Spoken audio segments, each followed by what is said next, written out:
In the summer of 1846, deep within the Louisiana bayou, a secret took root beneath the white columns of Bellemar Plantation. Its walls gleamed with wealth, its air heavy with sugar and silence. But behind those polished doors lived a family bound not only by blood, but by sin. The master of the house, Colonel Augustine Bellemar, ruled with iron pride, but it was his twin sons, Julian and Jacob, who would defy him in ways that would haunt generations. Both were born under the same moon, alike in face but divided in soul, one gentle, one fire, one driven by thought, the other by desire.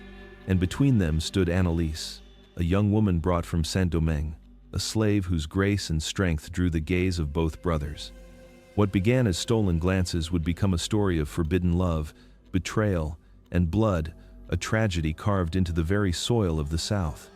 Before we continue with the story of what happened in that Louisiana summer, I need you to do something. Subscribe to this channel and hit that notification bell. Because stories like this, one stories they tried to bury, need to be told. And I want to know, where are you listening from right now? Drop your state or city in the comments. Let's see how far these hidden histories reach. Now, listen closely. The cicadas hum, the river breathes. The magnolias shiver beneath the heat. The year is 1846, and within the glowing windows of Bellemar Plantation, the twins, Julian and Jacob, are about to learn that love, especially forbidden love, always comes with a price. The year was 1846, and the Louisiana summer had a way of swallowing sound. Even the cicadas seemed cautious, their voices dampened by the weight of the air. Along the river bend where the bayou met the sugar fields stood Bellemar Estate, a white-columned mansion rising from the earth like a monument to both wealth and cruelty. Its verandas gleamed in the sun, but the wood beneath was warped with secrets. Inside those walls, generations had lived, ruled, and sinned, each leaving their mark like bloodstains beneath fresh paint. Colonel Augustin Bellemar was a man of old power.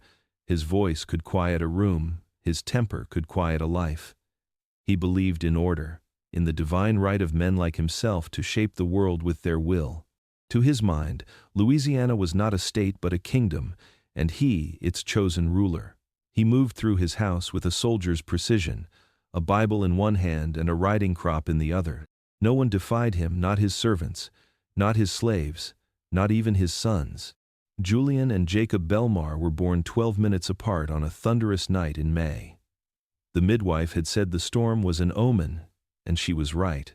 From their first breaths, the twins were opposites that could not coexist without friction.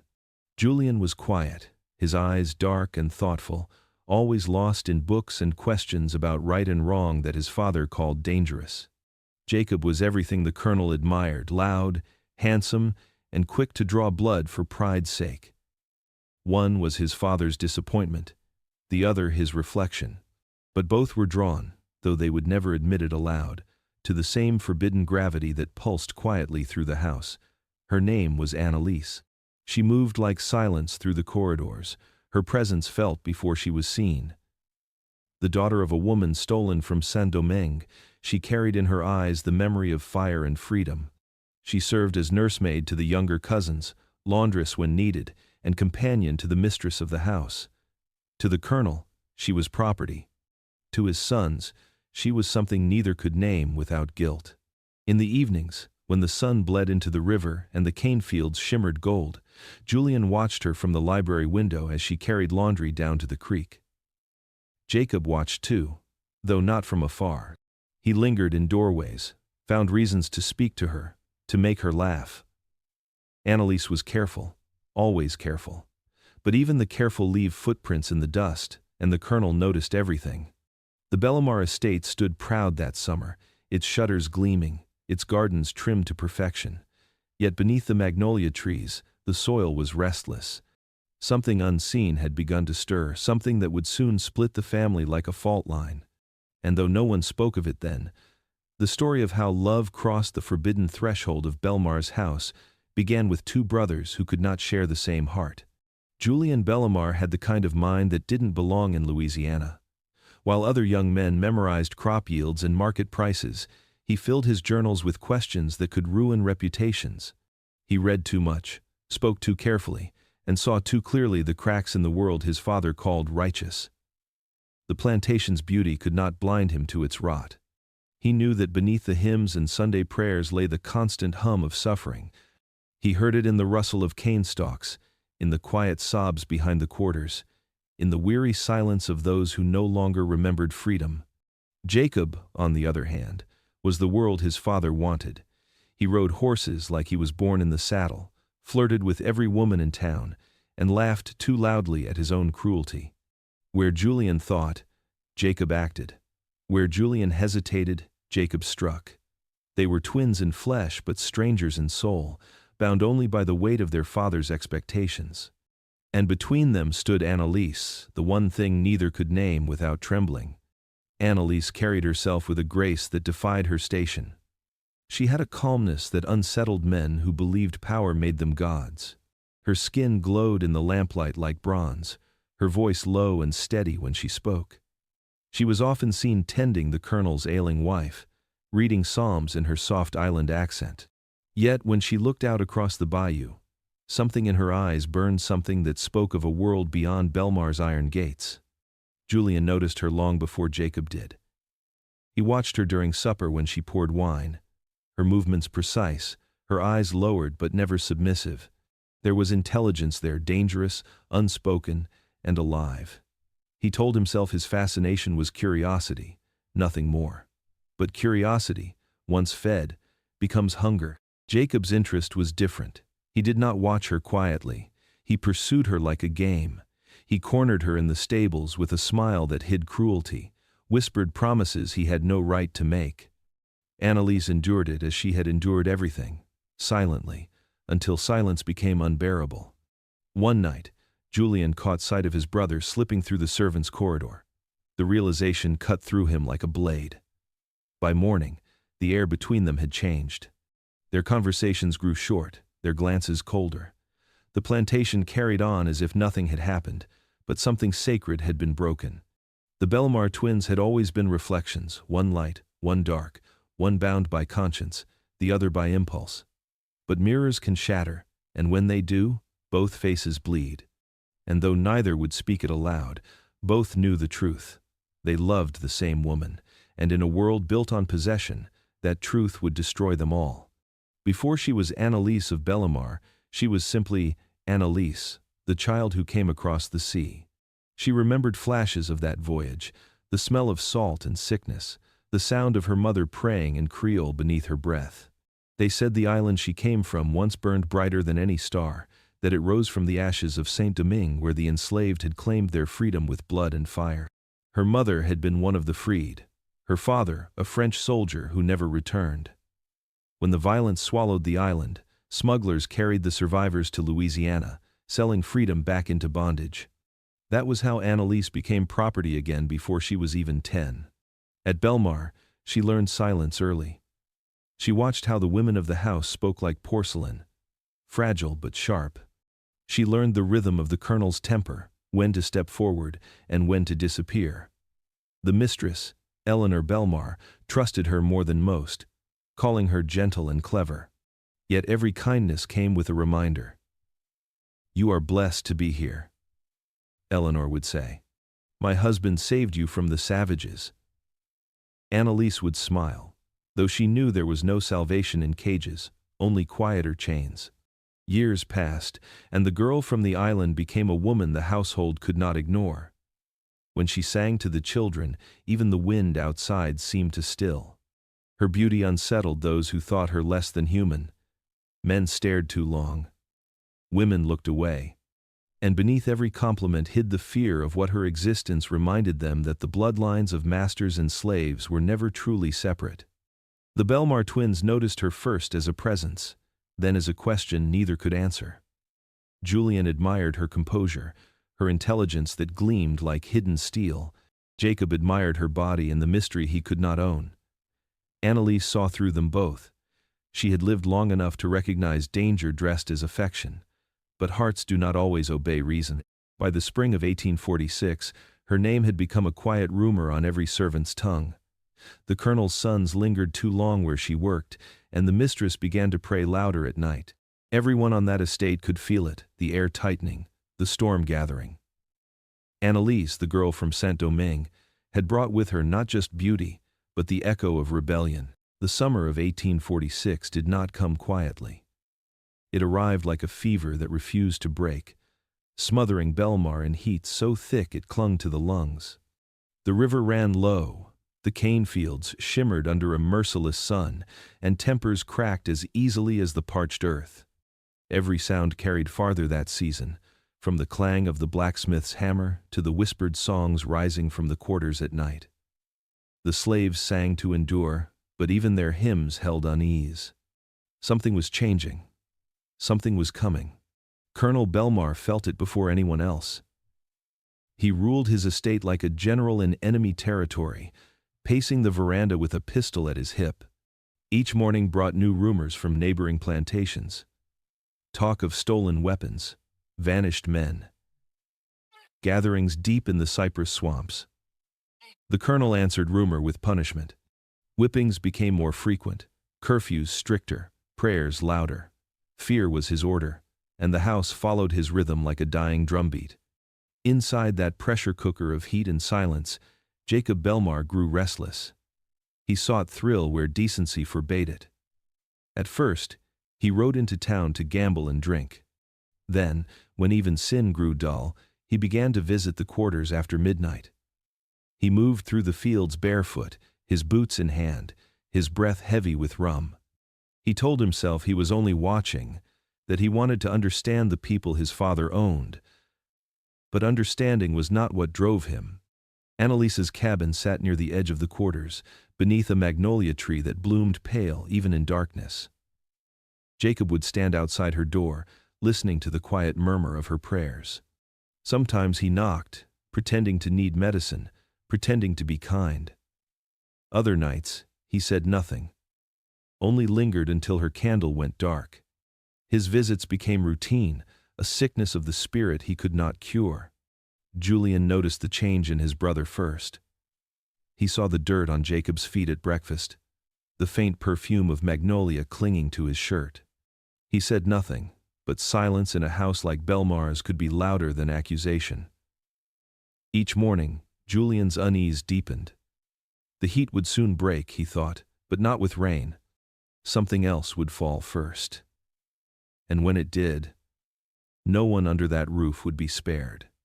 The night the truth came to light was one of those evenings when the air refused to move. The moon hung low and swollen over Belmar, turning the fields to silver and shadow.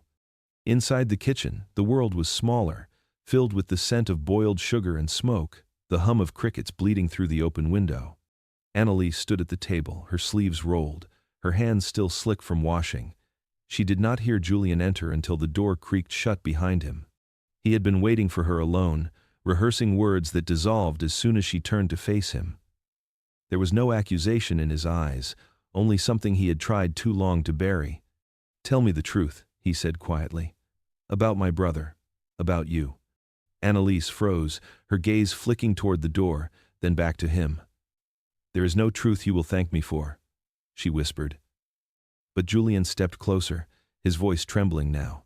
"He goes to you at night. I have seen it. Tell me what he wants from you." The silence that followed stretched until even the crickets seemed to pause. Then, slowly, Annalise set down the rag she was holding. "He wants what men like him always want," she said. "But he will not have it." Her tone was calm, but her eyes burned. "You think I am a prize between you, but I am no one's victory." Julian's breath caught. The answer should have eased him, but it didn't. It left something raw, open, unguarded. "Then why?" he asked. "Can I not stop thinking of you?"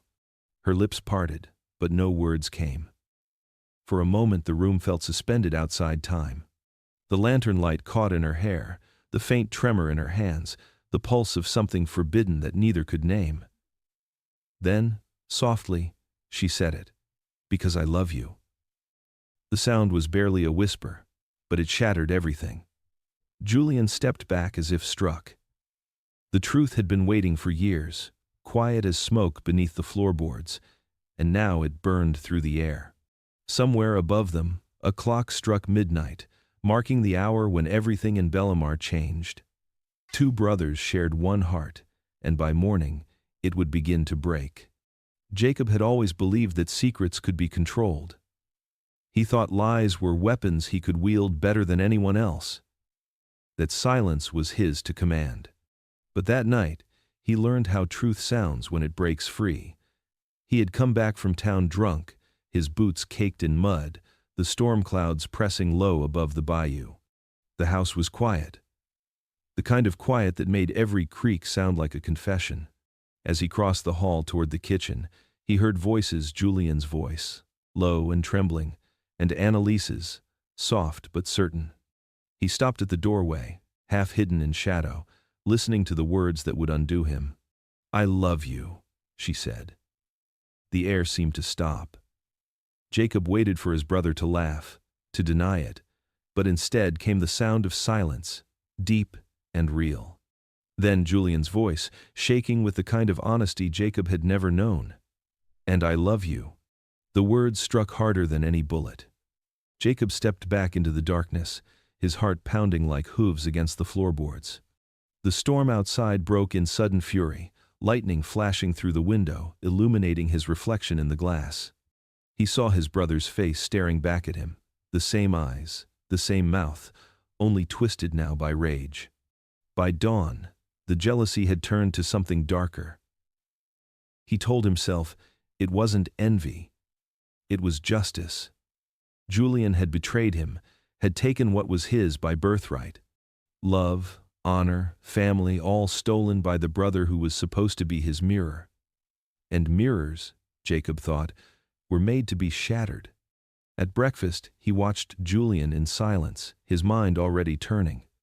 The colonel spoke of discipline and legacy, unaware that one son was planning to destroy the other. Jacob smiled when spoken to, even poured his father's coffee. But his thoughts were elsewhere. He knew what the world expected of men like him. A man defends his name, his blood, his pride. That night, he took his pistol from the cabinet, polished it until it gleamed like silver moonlight, and whispered a promise into the empty room. "Only one of us walks away." The house slept while vengeance waited in the dark, and somewhere beyond the magnolias, a storm began to gather again. The colonel's study was the coldest room in the house, though no window was ever open. It smelled of tobacco and old paper, the air heavy with the weight of history. Every object in that room was meant to remind the Bellemare sons who they were. The portraits of ancestors in powdered wigs, the saber from the War of 1812 mounted above the mantel, the Bible open to a passage about obedience. It was a temple to authority, and Colonel Augustin Bellemare was its high priest. He called his sons there one evening as thunder rolled across the bayou. The housekeeper had told him what she'd seen, or thought she had seen, in the corridor near the servants' wing. The colonel had not asked questions. He did not need to. He had been watching his sons for weeks, sensing something shifting between them, something dangerous. Julian stood by the window, pale and quiet. Jacob stood near the door, his jaw tight, his eyes refusing to meet his brother's.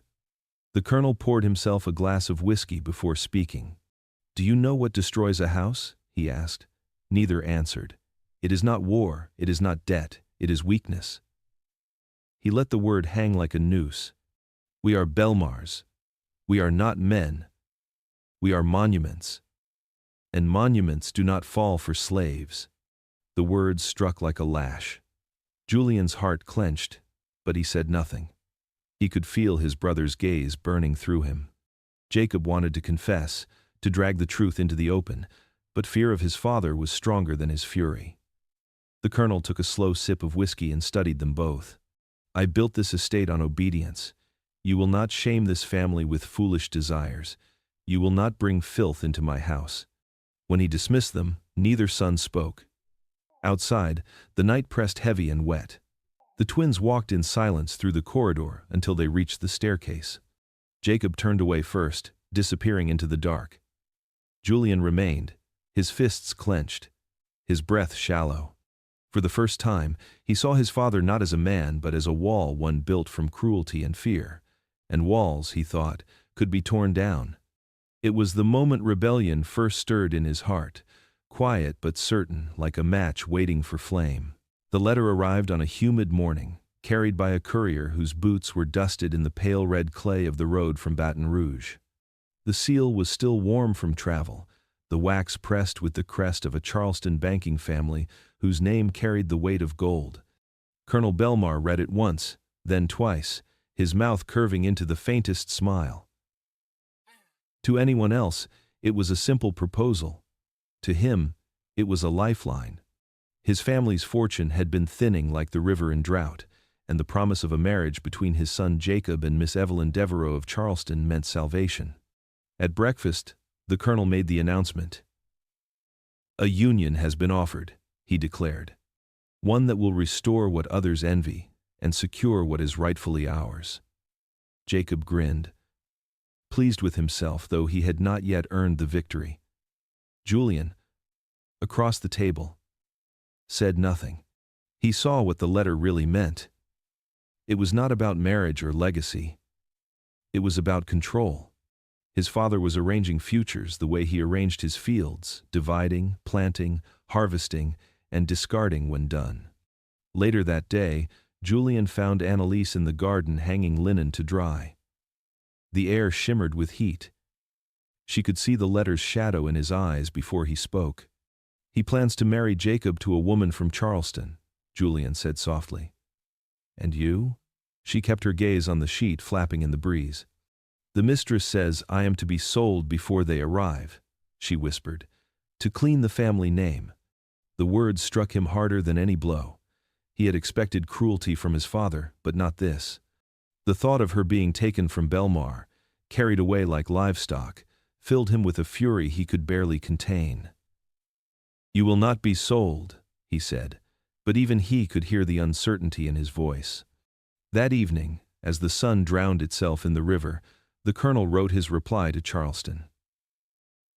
His pen moved swiftly, sealing a fate that would bind one son to a stranger and erase a woman from his household. Upstairs, Julian stared at his reflection in the window, his heart twisting between duty and desire. Somewhere below, Annalise packed her few belongings, her hands trembling as the sky turned the color of blood. The night Julian decided to run was the first time in his life he truly felt alive. The house slept under a swollen moon, its white columns glowing like ghostly sentinels. He sat alone in the study, his father's map of the Mississippi spread before him, tracing routes north with trembling fingers. Freedom lay somewhere beyond those lines, beyond the rivers and forests that had always seemed to cage them. He whispered the word aloud, as if testing it on his tongue. Freedom. It sounded dangerous, like a secret he was never meant to know. Annalise found him there near midnight. She moved like a shadow through the doorway, a shawl draped around her shoulders. "You sent word," she said.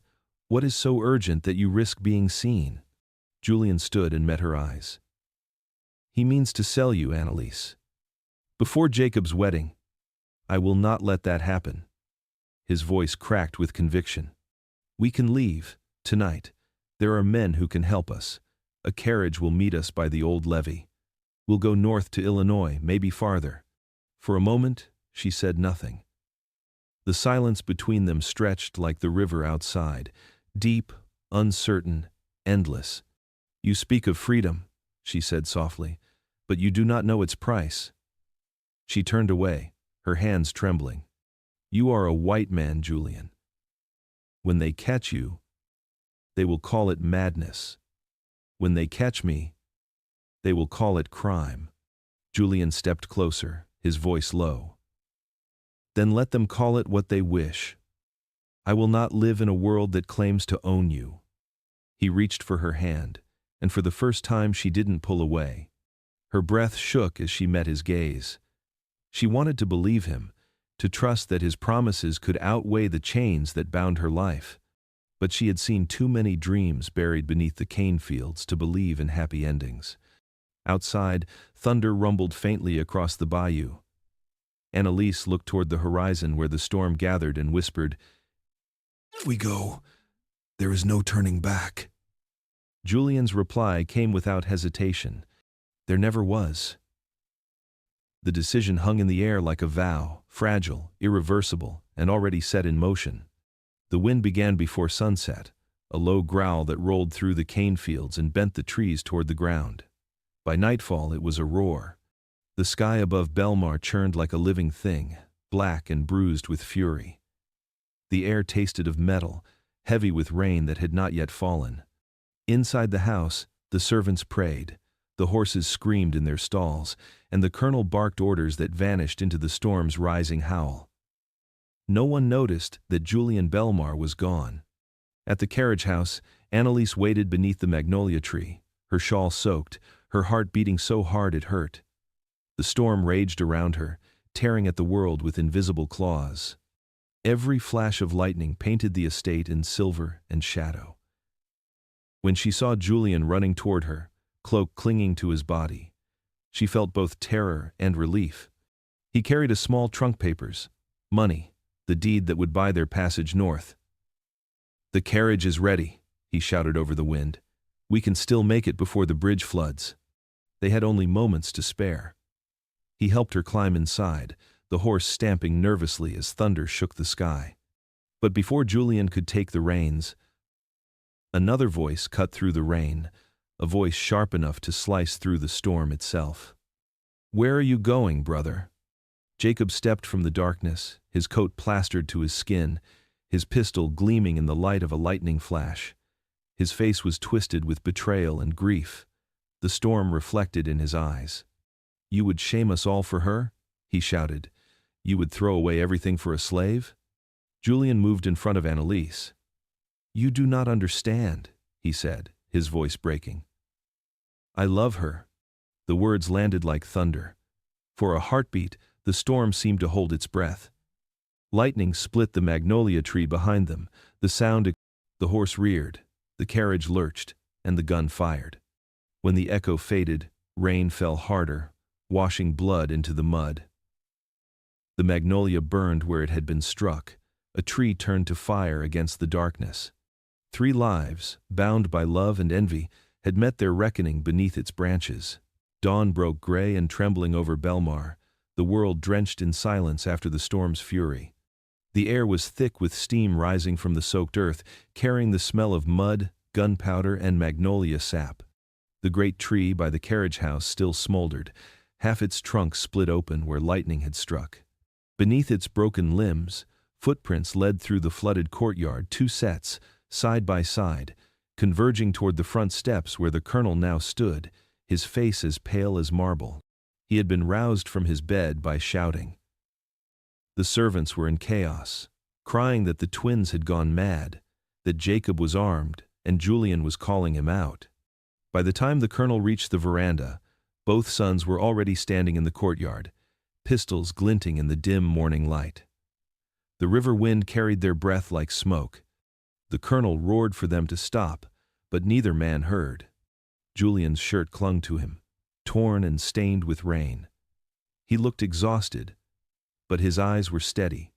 Jacob was the opposite, wild with anger, his hair plastered to his face, his hand shaking as he raised his weapon. Between them, the flooded ground reflected the dull glow of dawn, like a mirror waiting to break.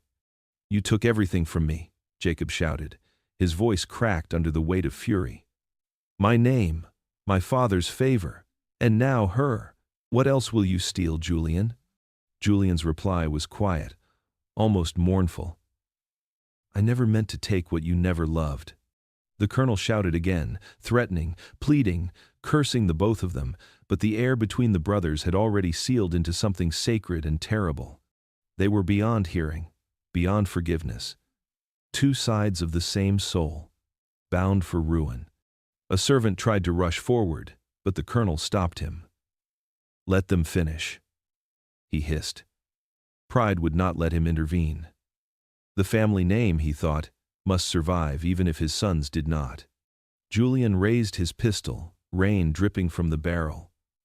For a single heartbeat, both men stood frozen, their reflections trembling in the water beneath them. Then came the sound, a single thunderclap, sharp and final. Jacob staggered backward, surprise flickering across his face. His pistol fell first, then his knees, and finally his body collapsed into the flooded earth. The water around him rippled red. The colonel's scream tore through the courtyard, the sound of a kingdom collapsing.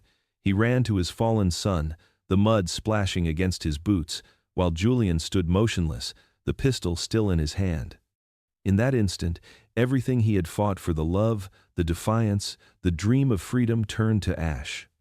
Behind them, Annalise was dragged from the carriage by two overseers, her wrists bound, her dress torn by the storm. She called out Julian's name, but he could not answer. The colonel's men pulled her toward the house as the sun finally rose over Belmar, casting light upon a family that would never recover from what the dawn had revealed. The duel left Belmar hollow. The morning after Jacob's death, the house felt like a tomb where the walls themselves held their breath. Servants moved in silence, afraid of footsteps, afraid of words. The colonel had forbidden mourning. There would be no black veils, no hymns, no mention of the son who had fallen by his brother's hand. Only the sound of hammers filled the air as the overseer nailed shut the broken doors of the carriage house, sealing away the scene of blood and lightning as if silence could erase it. Julian sat in his room, wrists bound, staring at the rain streaking the window. His pistol had been taken, his books removed, his future written by the man who now refused to look him in the eye. He had not slept since dawn. He saw Jacob every time he blinked, saw him lying in the mud, saw the water bloom red again and again. The guilt pressed into him until breathing felt like punishment. By noon, the colonel summoned him. The study was darker than usual, the curtains drawn to shut out the light. On the desk sat a single letter addressed to the Northern Seminary of St. Augustine. "You will leave by week's end," the colonel said. His voice was cold, controlled. "You will confess your sin, seek forgiveness, and live as a man of God. The church will cleanse the shame that blood has brought upon this house." Julian's throat tightened. "You would have me live while Jacob lies in the ground?" he asked. The colonel's eyes flared, but only for a moment. "You live because I will it. Do not mistake mercy for love. You are no longer my son. You are a debt I intend to pay in silence." Outside, the sound of the river carried faintly through the open window. Somewhere beyond it, a cry echoed from the smokehouse. It was Annalise. They had locked her inside the night of the duel, under orders to keep her until her child was born. The colonel called it protection. The servants called it prison. Julian begged to see her, but his father refused. "You will not speak her name again," he said. "She brought ruin to this family. When her child comes, it will not bear the name Belmar. It will belong to no one." That night, Julian knelt beside his bed, the first time he had prayed in years. He prayed not for forgiveness, but for her. For the woman suffering alone in the dark, for the child that was his, for the courage to one day return. Outside, the storm had ended, yet thunder still echoed faintly in the distance. It was not the sound of the sky. It was the sound of his heart refusing to surrender. The child came into the world on a night so still it felt as though the bayou itself was holding its breath. The moon hung pale over Belmar, washing the fields in ghostlight. Inside the smokehouse, the air was heavy with sweat, blood, and the low hum of prayer. Annalise clutched the edge of an old quilt, her body trembling with exhaustion. There was no midwife, only Ruth, the cook, who had come in secret with water and rags, risking the colonel's wrath. The cries that followed were small at first, uncertain, as though the child too was afraid to exist. Then the sound grew stronger, echoing off the wooden walls like a defiance of everything that held them captive. Ruth smiled through tears. "A boy," she whispered. "Strong one, too." Annalise reached out with shaking hands and took him. His skin was the color of honey after rain, his hair dark and soft against her fingers. But it was his eyes that silenced her. They were unmistakably Bellamar eyes, gray, cold, and piercing. Her heart swelled with love and fear all at once. The world outside that smokehouse would see those eyes and know the truth. By morning, word reached the main house. The colonel did not come himself. He sent Silas, the overseer, to inspect the newborn like he would a calf or a crop. Silas returned with the news that the child lived. The colonel looked up from his desk, his jaw tight. "Good," he said. "Have him recorded as property, male, mulatto. Name him Samuel. His mother may keep him until he's weaned." In that single sentence, the child's life was written as belonging to someone else. But Annalise refused to let it be so. She whispered a different promise over him every night as he slept. "You are mine," she said. "Not his, not theirs. You will never wear chains. I will see to it. Sue." The weeks passed, and the house above returned to its rituals of quiet cruelty.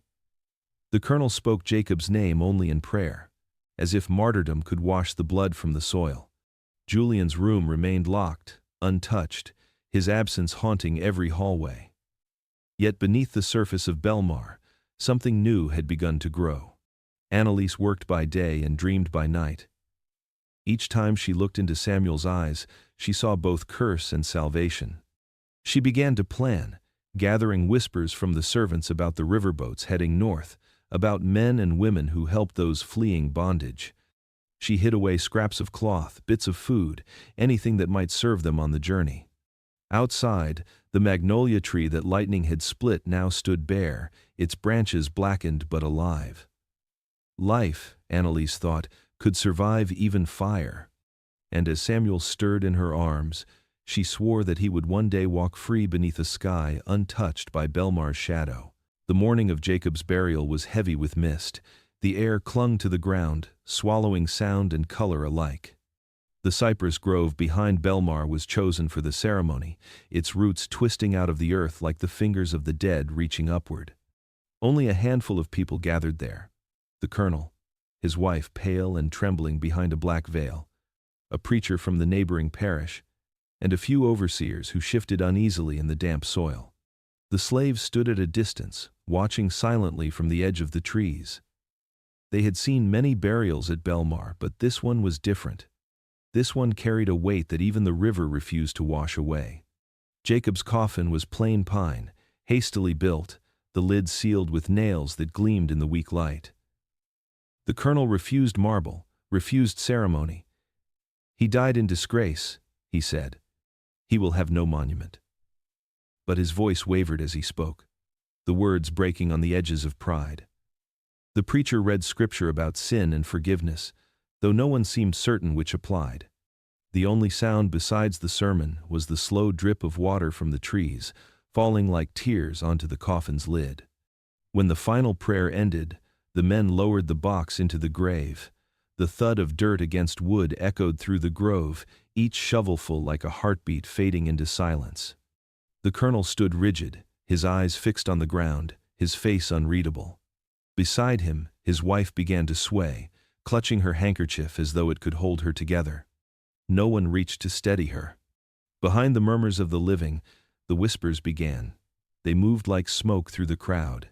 Some said Julian had killed his brother over a woman.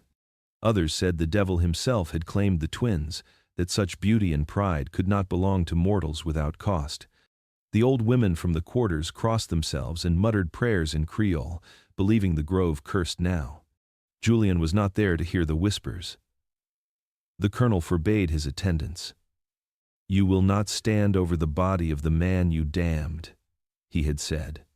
So Julian watched from the second-floor window, unseen, his hand pressed against the glass. The sound of the shovel carried faintly through the morning air, each strike cutting deeper than the last. When the burial ended, the mourners scattered quickly, eager to leave the grove behind. Only the preacher lingered long enough to whisper to the colonel, "God's judgment is never far from a divided house." The colonel said nothing. He turned and walked back toward Bellemare, the fog closing behind him like a curtain. By dusk, the grave was covered, the earth smooth and unmarked, and in the stillness that followed, the cypress trees seemed to whisper the name of the son who would never be forgiven. Woe years passed before Julian saw Belmar again. He had left it in shame, a broken man wearing a priest's collar that did not fit his soul. In the seminary, he learned the language of repentance, but not its peace. He prayed until his knees bled and still heard the echo of his brother's fall, the sound of thunder and a single gunshot haunting every dream. When word arrived that the colonel was ill, near death, Julian packed his bag without hesitation. The letter was brief, unsigned, as if the house itself had written it. "Your father calls for you. Come home." The road to Belmar was quieter than he remembered. Fields that once shimmered with cane now lay in ruin, choked by weeds and neglect. The grand oaks lining the drive were draped in moss like mourning veils. As the carriage crested the hill, the house came into view, pale and ghostly beneath a gray sky. The white paint had peeled, the shutters hung crooked, and the veranda sagged with rot. The monument his father had once called eternal now looked like a dying thing. He stepped through the doors and felt the cold breath of memory rush to meet him. The scent of tobacco and oil lamps lingered faintly, but the air was stale. Portraits stared down from the walls, their faces cracked with dust and age. In the parlor, the colonel sat in his chair, smaller than Julian remembered, wrapped in a blanket though the day was warm. His hair had turned completely white, his hands shaking as he gripped a cane. When he saw Julian, he did not rise. "So," he rasped, his voice dry as parchment. "The prodigal returns." Julian knelt beside him, unsure whether to speak of forgiveness or farewell. The colonel's eyes, still sharp beneath the ruin of his body, flicked toward him. "You should not have come," he said. "There is nothing left here for you." Julian looked around the room, at the peeling wallpaper, the empty shelves, the silence that clung to the corners. "Debt," the old man muttered. "The banks took the fields, the rest I sold." His voice cracked, and Julian felt the weight of dread settle in his chest. "Even her," he whispered. The colonel did not look at him. "Annalise," he said quietly, "was sold to cover what I could not pay. She left last winter. Do not ask where." Julian stood, his vision blurring. The world tilted, the air itself collapsing inward. He turned toward the window, staring out at the dying magnolia tree. "You sold her," he said. It was not a question. The colonel closed his eyes, too weary to answer. Outside, the wind stirred the tall grass, carrying with it the faint sound of something breaking. It might have been a branch. It might have been Julian's heart. The storm that rolled through Belmar that night seemed almost deliberate, as if the heavens themselves had returned to witness the ruin of the house they once illuminated. Julian could not sleep. The words his father had spoken, "She was sold," burned in his mind like coals that refused to die. Rain drummed on the roof, wind crept through the cracked shutters, and the silence between the thunderclaps pressed against his chest until he could no longer bear it. He rose from his bed and lit a single lamp. Its trembling light led him toward his father's study. The door groaned open like an old wound. The room was just as he remembered, books lining the walls, dust coating the globe in the corner, a faint smell of tobacco and mold lingering in the air. On the desk sat the colonel's ledgers, stacked with precision, each page a record of the family's legacy of profit and cruelty. Julian sifted through them, fingers tracing the names of men, women, and children once owned, traded, and forgotten. He had read these before, years ago, when he still believed numbers could justify lives. But tonight, one ledger was out of place. Smaller than the others, its leather cover worn thin and hidden beneath a loose board at the back of the drawer. Julian opened it and felt his breath catch. Inside were not crop reports or bank payments, but transactions written in his father's careful hand. Every line told a story in ink and currency. And then, there it was, Annalise. He stared at the entry, his pulse thundering louder than the rain outside. The date read, the 4th of December, 1847. Beside her name, the description, female, age approximately 25, mixed complexion, literate, sound health. The amount, $400. But it was the buyer's name that struck him cold, Reverend Silas Crenshaw, Baton Rouge. Julian's hand trembled as he read it again, certain he must be mistaken. He knew that name. Crenshaw was not just a reverend. He was a man whose family wielded power like scripture, the same line of men who would, years later, appear in Louisiana's darkest records. The same blood that would oversee the infamous 12-cent sale. He closed the ledger and leaned against the desk, his heart pounding with both horror and recognition. This was no simple debt payment. His father had not sold Annalise to save Belmar, he had given her to a man whose influence stretched far beyond the parish. It was a transaction rooted in something deeper, something rotten beneath the veneer of faith and law. As lightning split the sky, Julian whispered her name, his voice breaking in the empty room. Somewhere out there, in a city of sermons and secrets, she lived or suffered under the hand of a man who wore God's collar but dealt in chains. And for the first time, Julian understood that redemption would not come through prayer. It would come through reckoning. Julian left Belmar before dawn, the mist still clinging to the ground like ghosts reluctant to let him go.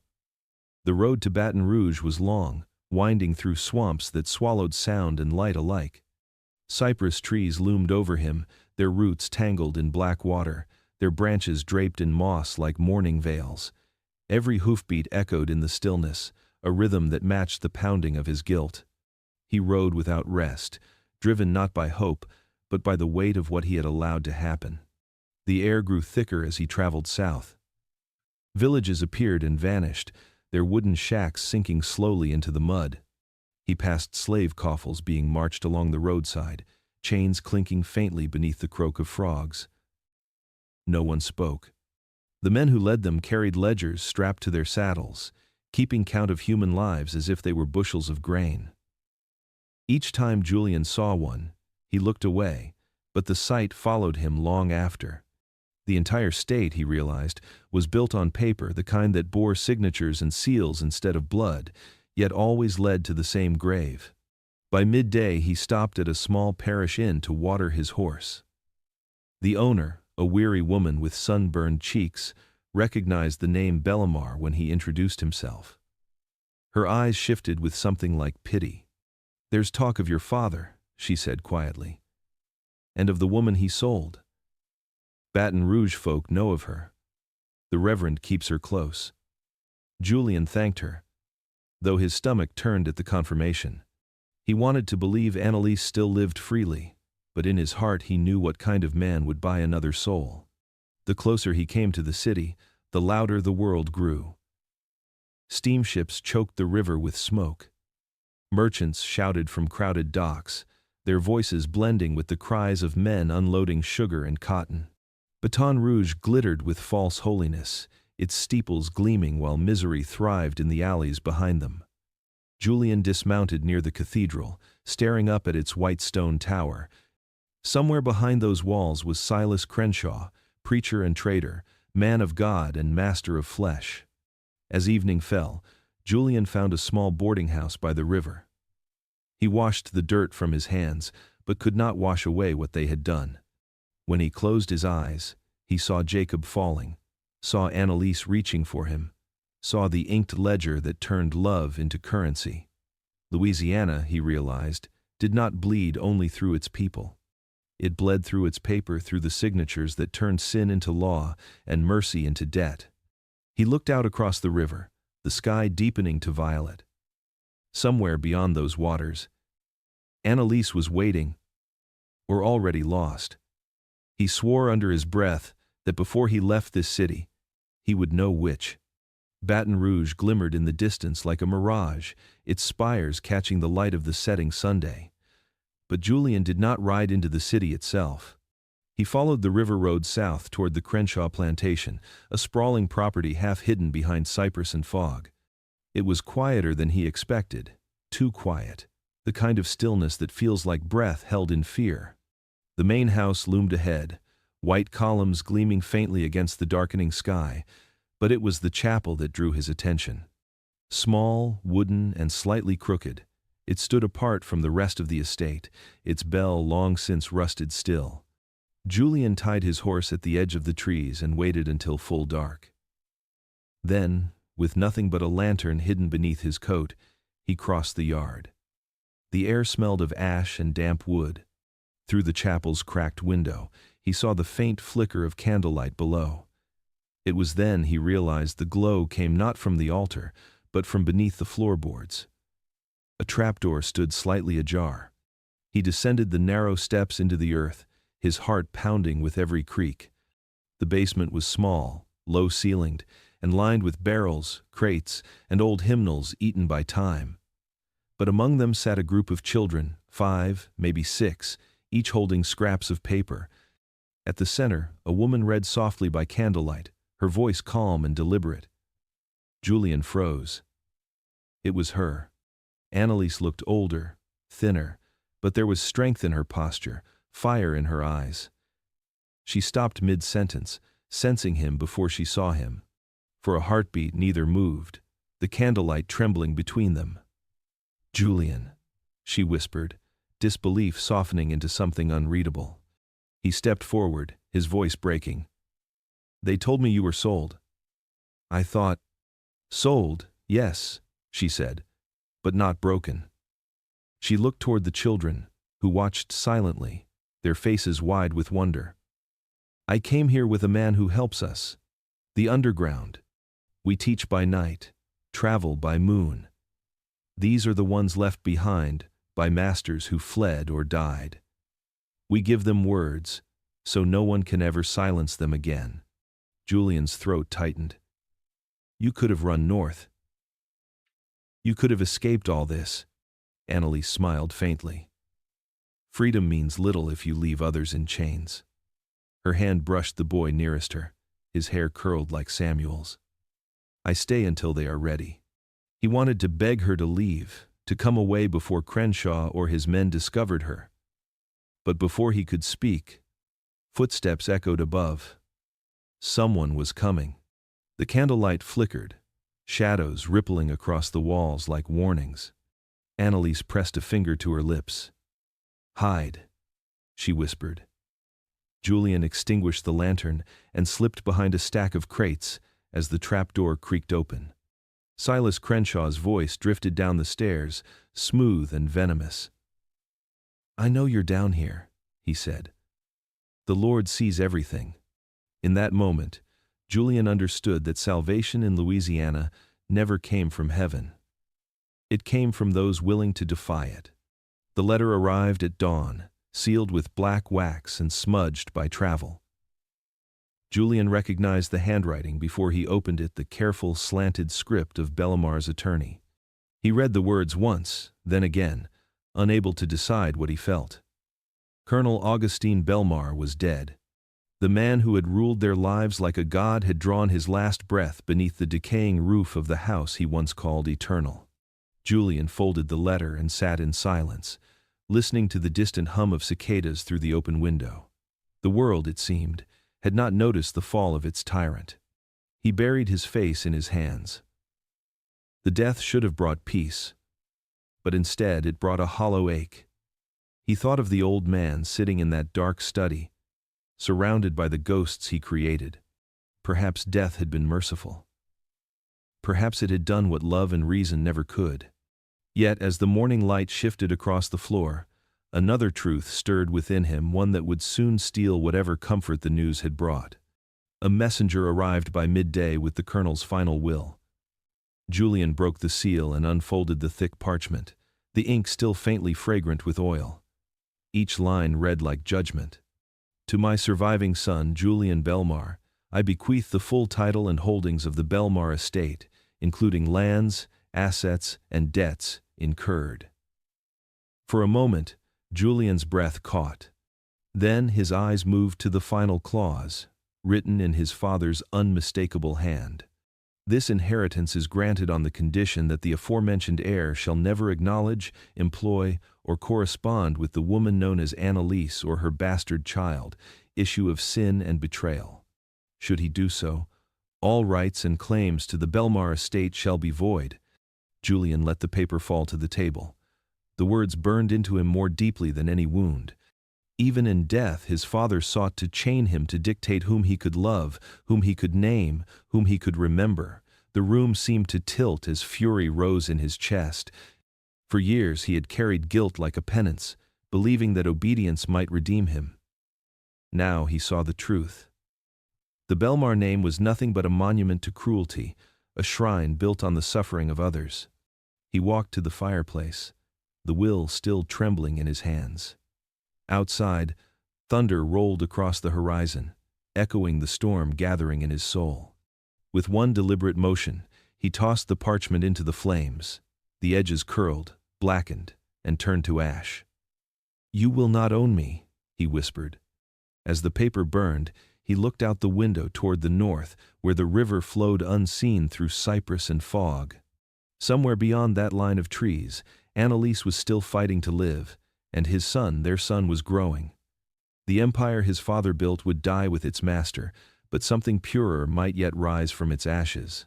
The flames devoured the parchment quickly, curling the edges into black lace until the colonel's name was nothing but smoke. Julian stood before the hearth, his face lit by the fire's orange pulse. For a moment he thought he heard his father's voice in the crackle, commanding, condemning, reminding him of blood and duty. But then the paper collapsed into ash, and the voice vanished. What remained was silence and freedom, fragile and new. He left Bellemare that same night. The house groaned as if it felt his absence, the floorboards sighing beneath his boots, the portraits on the walls staring with their painted disapproval. He took nothing of value, not even the deed to the estate. He carried only a satchel, a pistol, and the resolve that had eluded him his entire life.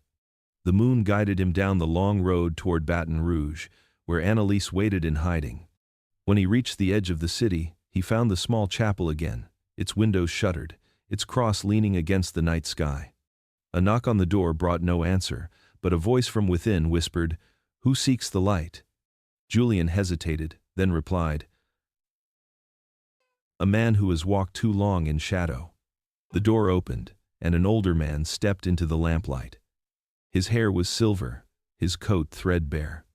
"Name's Mercer," he said quietly. "Isaiah Mercer. She told me you might come." Annalise emerged from behind him, her face half lit by the flame. For a long moment, neither spoke.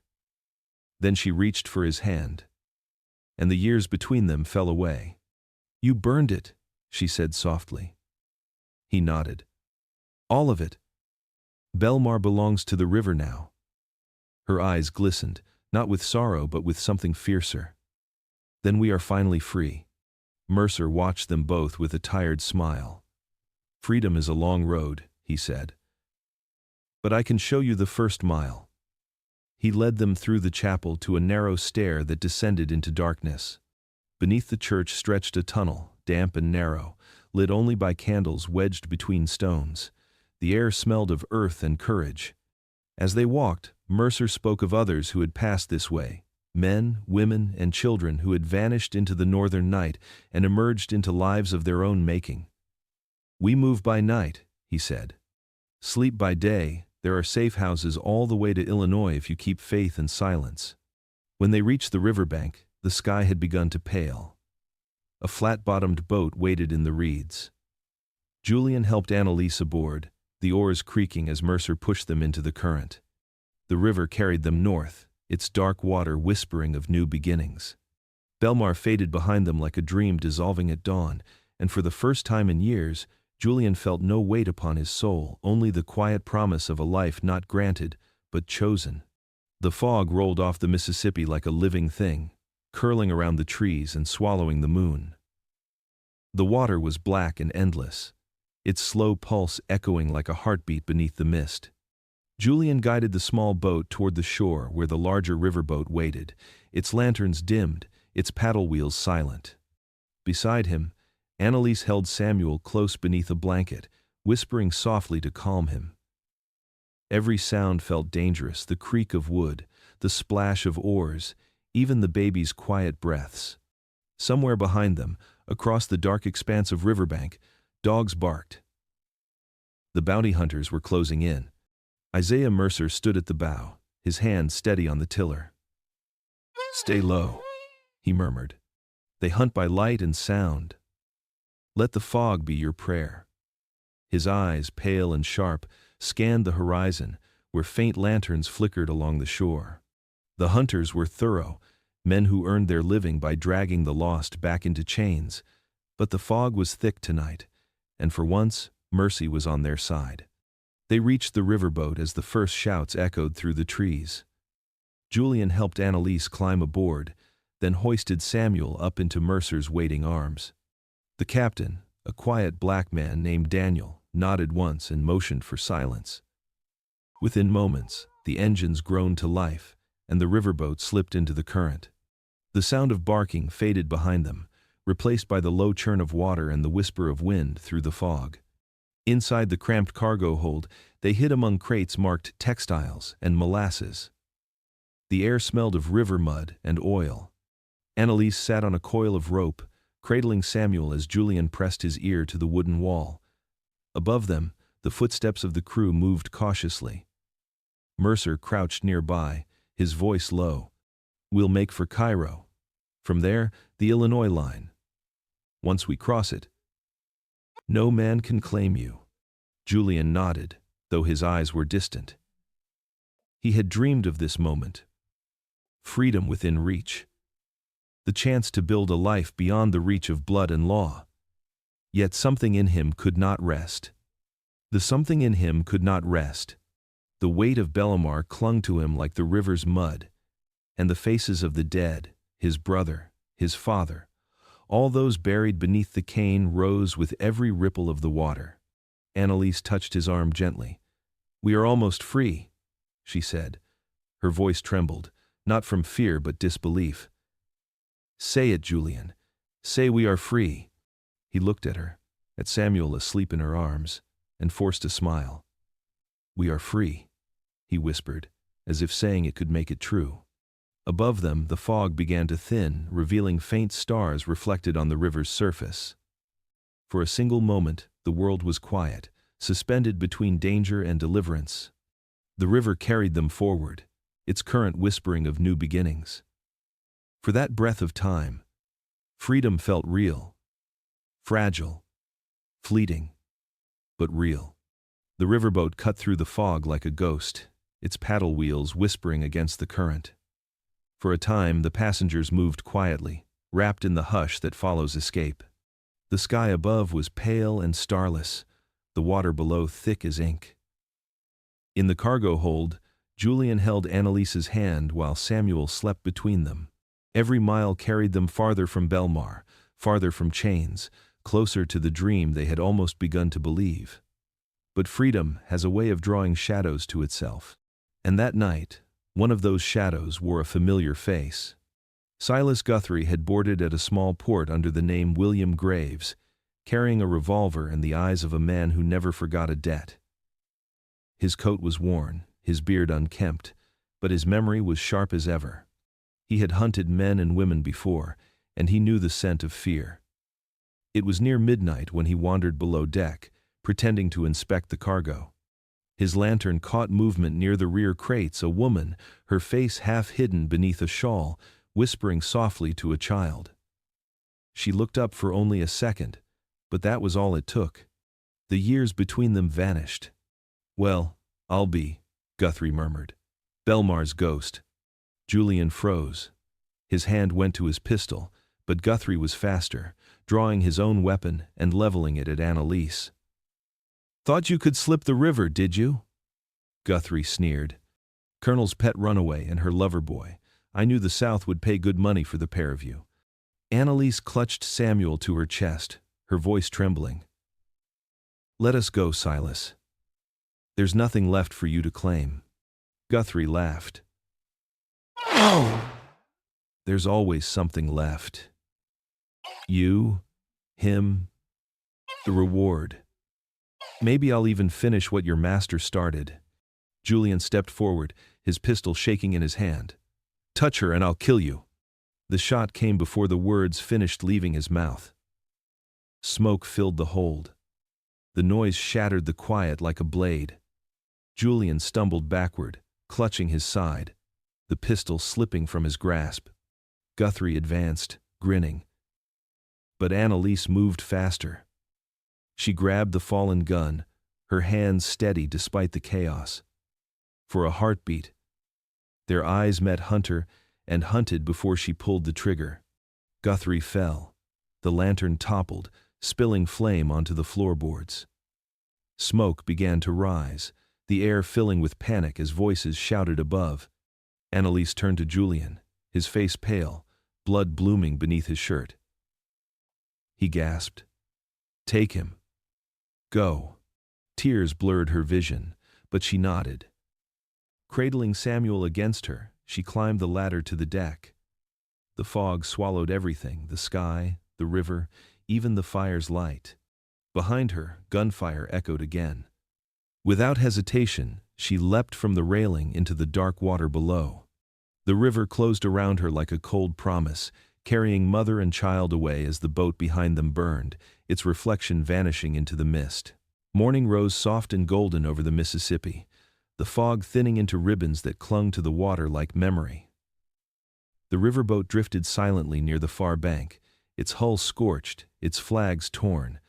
The smoke that had once poured from its deck had vanished into the dawn, leaving behind only the echo of what had happened in the night.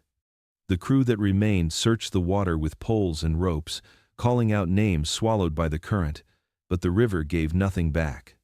It rolled on, indifferent, its surface smooth as glass, its depths heavy with secrets. By midday, word spread among the ports. A fire. A fight. 2 dead. Perhaps 3.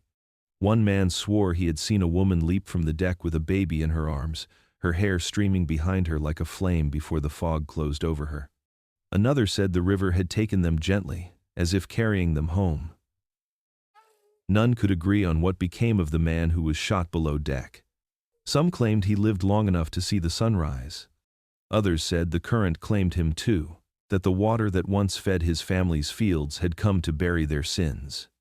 Days later, a child's blanket washed ashore miles downstream, caught on a cypress root. A ferryman found it and brought it to the sheriff, but no one came to claim it. In time, the story faded, replaced by other tales, other tragedies. The South had always been good at forgetting. The land that thrived on memory learned early how to bury it. Yet the river did not forget. Its current carried the whispers north, past towns and borders, through places where names lost meaning. In Illinois, long after the war had ended and the chains had rusted away, people spoke of a woman named Anna who opened a small school near the edge of a river. She taught children who had never known bondage to read and write, her voice gentle but firm. Those who met her said there was something haunting in her eyes, gray as storm clouds, yet warm with a light that did not fade. No one knew where she came from. She never spoke of the past, never mentioned the South, never spoke of the scars along her hands. But sometimes, on quiet evenings, when the wind moved through the grass and the water caught the setting sun, she would pause and look east. Her gaze would linger on the river, as if expecting to see someone waiting there. Then she would whisper a name too softly for anyone to hear. The people of Illinois called her Miss Anna, and when she died, they buried her beneath a willow tree overlooking the water. The children she taught left flowers and small stones on her grave, unaware they were honoring the woman who had defied the world to save a single life. The South forgot her. The river never did. The river never forgets. Long after the sugar fields surrendered to weeds and silence, long after the Belmar name was erased from ledgers and lips, the Mississippi kept whispering through its reeds. On quiet mornings, when the fog hung low and the sun had not yet decided to rise, some swore they could hear a woman's voice drifting over the water, soft, steady, like prayer. Most said it was only the wind, but the old ones knew better. They said it was her, Annalise, the girl from Saint-Domingue, the woman who crossed oceans for love and paid for it with silence. The great house of Belmar collapsed into ruin. Its columns cracked, its marble floors sank into mud, and vines climbed the bones of what was once pride. But stories do not die the way wood and stone do. They survive in the hush between generations, in a mother's warning, in a child's bedtime hymn, in a name whispered by those who remember what others tried to bury. One such story traveled north, carried in rumor and faith until it reached a small Illinois town where the winters were clean and the air held no ghosts. There, in a one-room schoolhouse lit by a single stove and a trembling lamp, a woman known as Miss Anna taught children their letters. Her voice was low, her eyes kind, and her accent carried the faint rhythm of another world. No one asked where she came from. They only knew that when she smiled, it was with both sorrow and peace. Hidden beneath the floorboards of that schoolhouse was a small wooden box wrapped in oilcloth.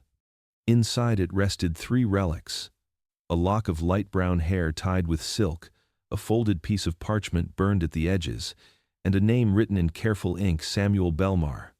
Miss Anna never spoke of the name aloud, but she looked at it often. Samuel was a quiet child, thoughtful and precise, with skin the color of polished oak and eyes the pale gray blue of the northern sky. He had his mother's gentleness and a patience that made people trust him. When he laughed, it was sudden and disarming, like sunlight through storm clouds. His mother never told him who his father was, only that he had been a man who tried to do right in a world built on wrong. At night she told stories not of slavery or sorrow, but of the sea, of winds that could change direction and lives that could begin again. Yet sometimes, when she believed her son asleep, she would sit at the window and whisper in another tongue, her eyes fixed southward, as if the darkness still owed her something. Years passed. Samuel became her helper, then her equal. He taught younger children to read, repaired the roof each spring, and planted magnolia trees around the schoolhouse because, he said, beauty should always return. He did not know that those flowers were the same that once lined the path to Belmar's veranda. But memory runs deep even when it is unspoken. There were mornings when Samuel would stand by the Illinois riverbank and feel a pull faint but certain toward something older than the water itself. He could not name it, but it felt like unfinished history calling through the wind. When war came and the nation split in two, Samuel enlisted with the Union Army. He said it was for freedom, though in truth he felt as if the fight had already begun long before he was born.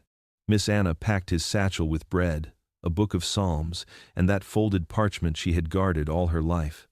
She told him it was an old prayer on old paper, but he saw the tremor in her hands. The war devoured men and years alike. Samuel saw cities burn, saw courage and cruelty wear the same face, saw blood turn the soil into mirror. Yet amid that ruin he learned something his mother already knew, that love, even in ashes, can still be holy. When the war ended, he did not go home. Instead, he followed the Mississippi south, as if the river itself were leading him to a truth too long delayed. The land changed the farther he went. The air grew heavy with memory. In Louisiana, he found what remained of Belmar, or rather, what the earth had reclaimed. The house was gone, the veranda, a skeleton of white pillars. Cypress roots split the stone steps. The sugar fields had become wild gardens of thorn and vine. He wandered through what was left until he reached a broken study door half buried by moss. Inside, beneath a warped panel, he found a small locket. Within it was a painted portrait of a young man with light brown hair and blue-gray eyes. Beneath the miniature, faint but still visible, was the name Julian Belmar.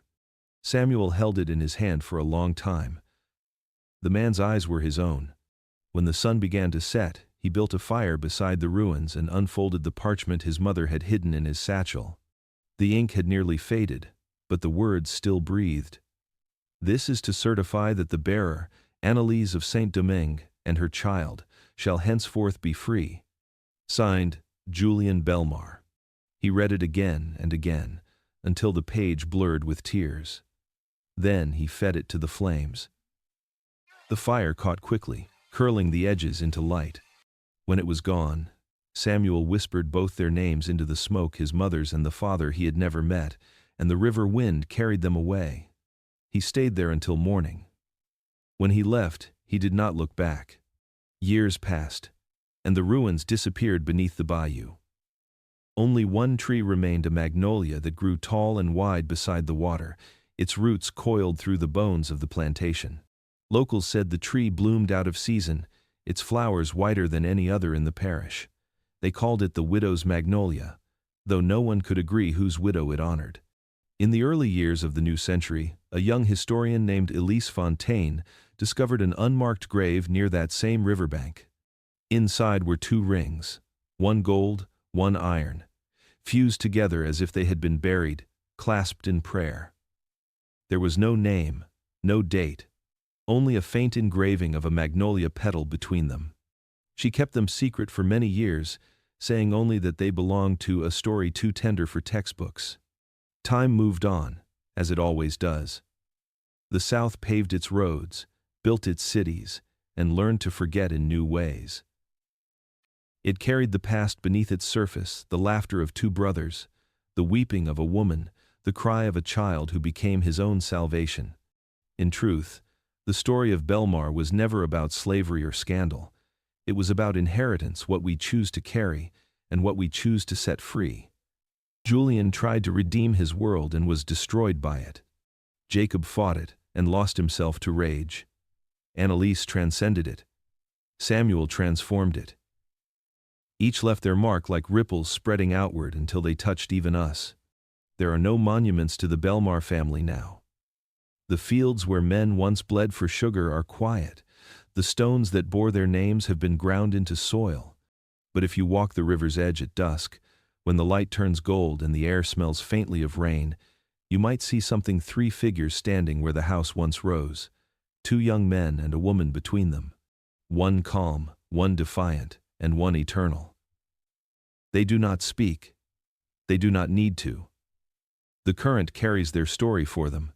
Sometimes, late in spring, magnolia petals drift across the water, glowing against the dark like lanterns. Fishermen say that when they touch the surface, they leave circles of light that never fade. The old ones smile and say, "That's the river remembering." Far north in Illinois, the schoolhouse still stands. The wood is gray now, the bell long silent. But inside, carved faintly into the teacher's desk, are 3 initials, JBA. No one knows who cut them or why. Yet when sunlight strikes the carving just right, the letters gleam like new. Miss Anna's grave lies behind the school, marked by the magnolia tree her students planted.